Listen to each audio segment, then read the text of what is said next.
I really think it's high time we began to rethink the concept of love and attraction. In recent times, I've seen many couples who happen to be in love, as they have spoken before, turning around to say they are no longer in love. Now they don't want to see each other, they don't want to live with each other. Many of them find their ways to the court just to dissolve their marriages. Then I begin to wonder, did they really love themselves in the first place? What brought them together? Was it love? Could it have been love or something else brought them together?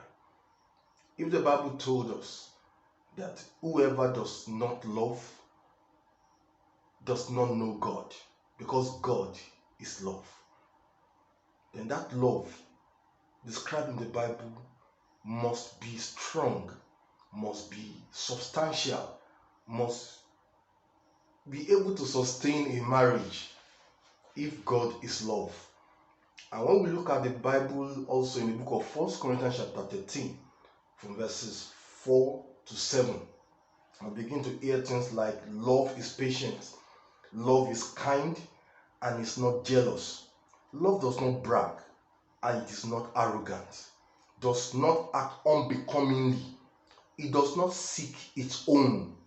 Mind that, it does not seek its own, is not provoked, does not take into account a wrong suffered, does not rejoice in unrighteousness, but rejoices with the truth, bears all things, believes all things, hopes all things, endures all things.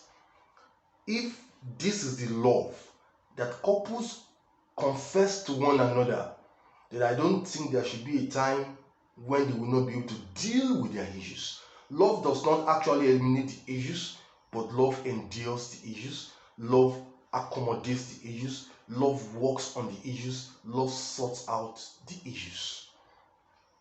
So, for people who confess love to each other at a certain point in time, but now come around to say they no longer love each other, I think we have to look at this critically and find out what they had, because going by the Bible, that will not be love.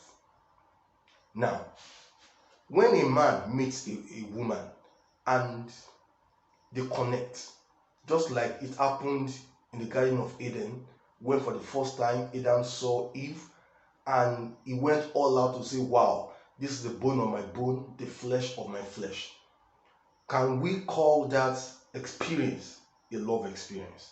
Can we call it love at first sight, just like we hear today? You know, there are many popular cliches of love today. Love at first sight.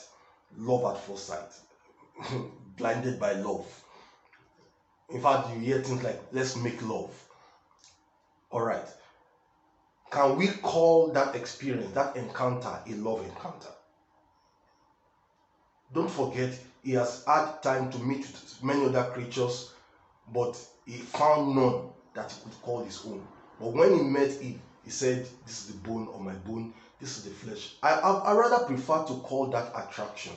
What happened between a man and a woman who found themselves, who fell for themselves in the midst of every other woman, every other man on the face of the earth? I will call that a personality alignment.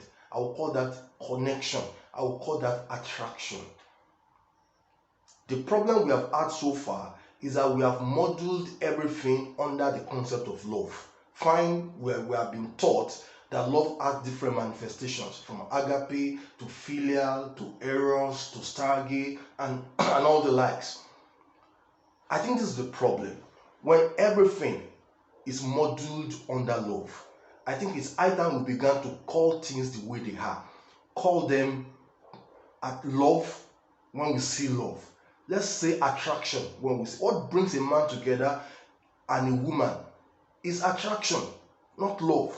Attraction is when the personalities align. It's just like Adam and Eve.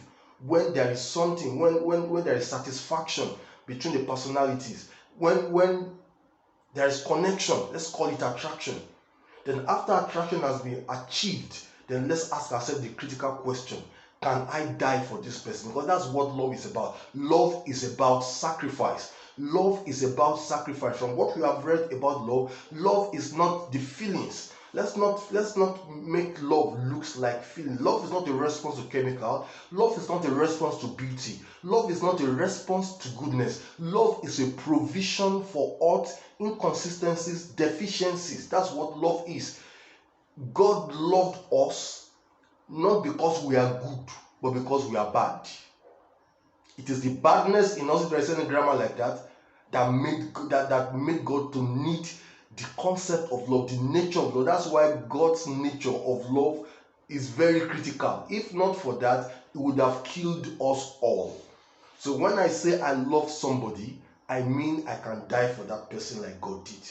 I mean I can sacrifice my resources, my time. I can sacrifice my skill, my experience. I can sacrifice my ego for him or for her. So let's get this straight. What brings a man and a woman together is attraction, not love. After the attraction has been achieved, then it is incumbent on us to ask the further question: can I die for this person? Can I make sacrifices for this person? Can I give up my right for this person? Everyone that's going to marriage must be able to answer these two critical questions. Attraction is important, love is far more important. Can we do without any? No. Any relation that will end up in marriage must have sustained attraction, must have sustained love. Let's go with this knowledge, let's go with this understanding, and I'm sure, I'm certain that our marriage will last, will be beautiful, and will be sweet. Thank you, and God bless you.